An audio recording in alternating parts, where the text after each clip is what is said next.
नमस्कार, DN100 में आपका स्वागत है।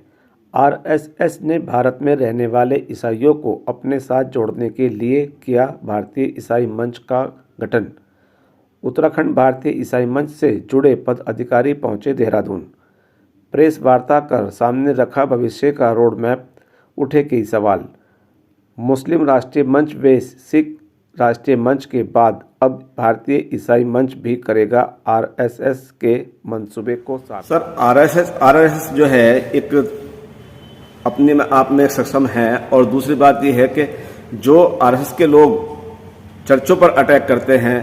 उनका कहना है मसीह समाज का कि हमारे पास जो अटैक करते हैं तो वो आरएसएस के लोग करते हैं और भी लोग करते हैं, हिंदू लोग। तो उसमें आप किस तरह से देखते हैं? एक तरफ तो आप उसके हित में बैठे हैं और एक तरफ आप उस पर विरोध भी करते हैं, तो आप इसको किस तरह से देखते हैं? देखिए, इसमें हम भारतीय ईसाई मंच बेसिकली जो आप पीछे मंच देख रहे हैं और जिस मंच के माध्यम से आपके सामने है, ये खुद ही एक आरएसएस से दिया हुआ एक मंच है, और इसके जो मेकर हैं वो है हमारे माननीय डॉक्टर हिंदेश कुमार जी, जिन्होंने हमारे मसीह समाज के लिए एक बीड़ा उठाया और एक अच्छी सोच के साथ वो ये चाहते हैं कि देश के अंदर हमारा मसीह समाज आ गया है, क्योंकि वो एक आरएसएस के बड़े प्रवक्ता है, राष्ट्रीय प्रवक्ता है, एक लीडर है, और हम उनका बहुत सम्मान करते हैं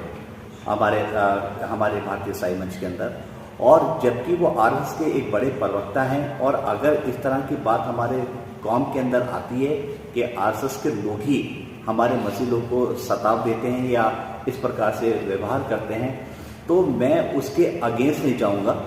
क्योंकि उनके साथ हमारी वार्तालाप होती है कि वो ये बोलते हैं कि हम किसी चीज़ को हम ऐसी आज्ञा नहीं देते हैं कि वो जाएं और इस प्रकार से चर्च को तोड़े या किसी पास्टर को ऊपर हाथ उठाएं या उन्हें परेशान करें। बट जो बहुत ही जो नीचे तबके के जो लोग हैं, जिनको हम कम पढ़ाई लिखाई या अनएजुकेटेड समझते हैं, उनको इस तरह का वो ये काम करते हैं, और कुछ जगह पे आरएसएस को भी संगठन को बदनाम कर देते इस तरह से निकाल करके, जिसका परिणाम कहीं ना कहीं आरएसएस को भी भुगतना पड़ता है। तो मैं इस मन से जरूर कहना चाहूँगा कि हम इस बात को खंडन करते हैं कि कोई आरएसएस व्यक्ति वहाँ पर आके इस काम को करता है। लेकिन अक्सर नाम तो आरएसएस का ही आता है। जी, आप बिल्कुल ठीक कह रहे हैं, हमें भी सुनाई पड़ता है आरएसएस का, परंतु क्षेत्र के अंदर जब हम बातचीत करते हैं, जब जाते हैं, तो वहाँ आरएसएस का कोई व्यक्ति हमको नहीं मिलता। दूसरे प्रकार के लोग मिलते हैं जिनका मैं नाम नहीं लेना चाहूँगा, परंतु बस ये कि गुजारिश करना चाहूँगा कि इस तरह की कोई भी गतिविधियाँ वो ना करें। शिक्षा पे जो बात करें तो आपके यहाँ ऐसी कितनी शिक्षा दी गई है जिस तरीके से, जबकि ईसाई मंच सबसे आगे शिक्षा में रहा है? जी, देखिए, शिक्षा को लेकर के हमारा, जैसे अभी आपने बताया कि हमारा स्तर बहुत अच्छा है, और हम भी चाहते हैं कि हमारे भारत के अंदर शिक्षा को एक अच्छा दर्जा दिया जाए। और हम अपने मोदी सरकार से ये भी उम्मीद करते हैं कि वो शिक्षा के अंदर ज़्यादा से ज़्यादा भारत के अंदर काम करे, क्योंकि अभी ऐसे बहुत से गांव हैं, ऐसे बहुत सी छोटी छोटी जगह हैं जहाँ शिक्षा का भी कमी है, परंतु अगर मोदी जी चाहें तो सब कुछ मुमकिन है, वो इस चीज़ को कर सकते हैं। और हमारी उनसे आशा बंधी रहती है कि उनकी जिस दिन ये संज्ञान में बातें आएंगी तो उसके प्रत्यक्ष वो काम करेंगे। भारतीय ईसाई मंच और पछुआ दून दोनों एक छतरी के नीचे क्यों नहीं आते? जी देखिए, अब आएंगे, क्योंकि अब कभी कभी कहते हैं ना, कंपटीशन करने वाला कोई नहीं था। मैं बात बोलना चाहूँगा, पछुआ दून या पछुआ दून के समान बहुत सारे छोटे छोटे एक संगठन है, देहरादून के अंदर ही नहीं, हमारे पूरे उत्तराखंड में। बट अब इन सभी संगठनों को एक राष्ट्रीय लेवल का एक संगठन मिला है, जिसको हम कहते हैं नेशनल अम्ब्रेला। तो श्योर हम ये विश्वास करते हैं कि ये सब लोग इस राष्ट्रीय अम्ब्रेला में आएंगे, और सबके हित के लिए बनाया गया है, तो किसी व्यक्ति विशेष के हित के लिए नहीं है। हम जो भी करेंगे, पछुआ दून हो या कोई भी दून संगठन हो, उन सब के लिए हम खड़े हैं। अगर उनको परेशानी है तो हमें परेशानी है,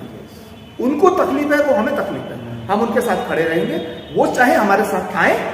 या ना आए। ये मैं स्पेशल बता रहा हूँ। ईसाई मंच को आरएसएस की जरूरत है या आरएसएस को ईसाई मंच की जरूरत है? देखिए, जहां तक जरूरत की बात है,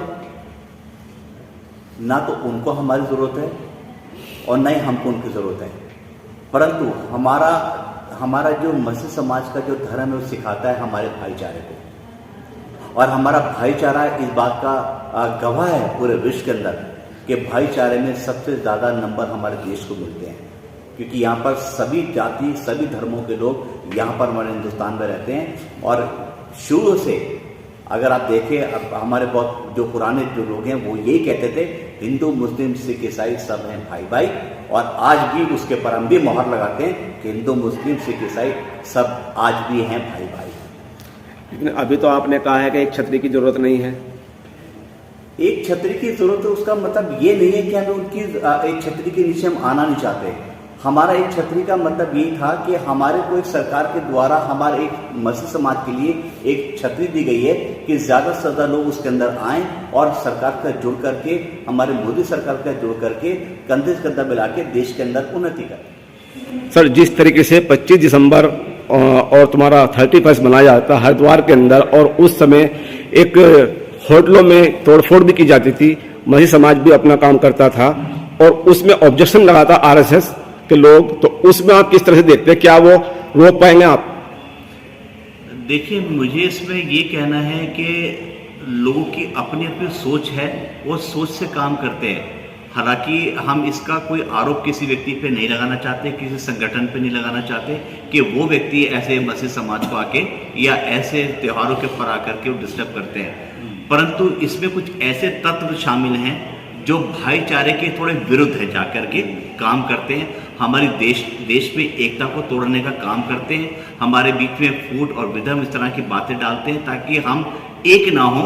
परंतु हमारा जो देश है वो हमारे भाईचारे से ही पहचाना जाता है, चाहे वो हिंदू हैं, मुस्लिम हैं, सिख हैं, ईसाई हैं, और सब भाई भाई हैं। और ये सोच के हम भी भारतीय आगे हैं और हमारा मंच, भारतीय ईसाई मंच भी इस बात के लिए स्वीकार करता है कि हम सभी वर्ग, सभी लोगों की, सभी धर्म के लोग हमारा सबके साथ मिलजुल रहे और हम एक साथ मिलकर अपने देश में आगे बढ़ते जाएं। ये जो आपने भारतीय ईसाई मंच बनाया है, आखिर इसकी ऐसी क्या जरूरत पड़ी? इसकी जरूरत इसलिए पड़ी क्योंकि हमारा जो मसीह समाज है, मसीह समाज को थोड़ा सा आगे लेके आना चाहते हैं अपने भारत देश में, और सरकार की निगाह भी इस बार हमारे मसीह समाज पे है और ये मंच सरकार के माध्यम से हमारे हाथ में है ताकि हम अपने समाज को हमारे भारत में आगे लाएं और बड़ी मुहिम के साथ जोड़ें और बहुत सी चीज़ों के अंदर हमारा हिस्सेदारी मसीह समाज की देश में रहे, और खासतौर से वर्तमान सरकार के साथ हम अच्छा इसमें रोल अदा करें, क्योंकि हम देख रहे हैं कि हमारी सरकार इस समय बहुत अच्छा काम कर रही है। हमारे मोदी जी पूरे विश्व के अंदर छाए हुए हैं, उनका अच्छा हम पराक्रम देख रहे हैं लोगों के बीच में, सभी को जोड़ते हैं, सभी के लिए सोचते हैं। इसी वजह से ये मंच भी बना ताकि हम भी अपने सरकार में मोदी तक अपनी आवाज़ को पहुंचा सके कि आप जो हैं तो शायद हमारे समाज का भी कुछ भला हो जाए। जिस तरीके से ईसाई कब्रिस्तान है उसमें आप किस तरह से देखते हैं? बहुत से लोगों के पास पैसा नहीं होता और उसका दाह संस्कार नहीं हो पाता, तो उसमें आप क्या करेंगे? क्या इसमें जो पास्टर हैं, जो भी इसके संचालक हैं, तो उसमें वे लोग पैसा वसूलते हैं, तो वो पैसा कहाँ जाता है? आपको इसमें क्या संज्ञान लेंगे इसमें आप? देखिए, मुझे इसमें संज्ञान ये लेना है और आपके माध्यम से बात पहुंचानी है कि इस तरह की कोई भी बात अगर हमारे मसीह समाज के अंदर होती है तो हम उनके विरुद्ध जाके काम करेंगे, क्योंकि हम एक ऐसा समाज है कि हमें ये सिखाया जाता है कि सबके लिए भला करना है, भलाई करना हमारे ईश्वर ने हमें सिखाया है। पैसा कोई बड़ी चीज़ नहीं है। अगर आपके पास कोई नियम भी है उसका बनाने का, अगर आप कब्रिस्तान की बात करें, उसकी एक कमेटी का गठन होता है, उसमें एक नियम, एक कायदे हैं, परंतु उसके बीच में जैसे भी आपने सवाल किया कि किसी व्यक्ति के लिए दफन क्रिया करने के लिए पैसे नहीं है, तो उसका मतलब ये नहीं है कि उसका वहाँ पे उसकी दफनाई ना हो। तो ये मैं जरूर आपके माध्यम से कहना चाहता हूँ कि भारतीय ईसाई मंच इस बात के अगेंस्ट जाकर के, जो लोग ये काम करते हैं, हम उनके अगेंस्ट जाकर के काम करेंगे और उनको वहां से अपनी सीट को छोड़ना पड़ेगा, चाहे हम उनकी जगह पे किसी दूसरे व्यक्ति को बिठाना पड़े। इसके लिए हम काम कर रहे हैं और आगे तेजी से हम करते चले जाएंगे।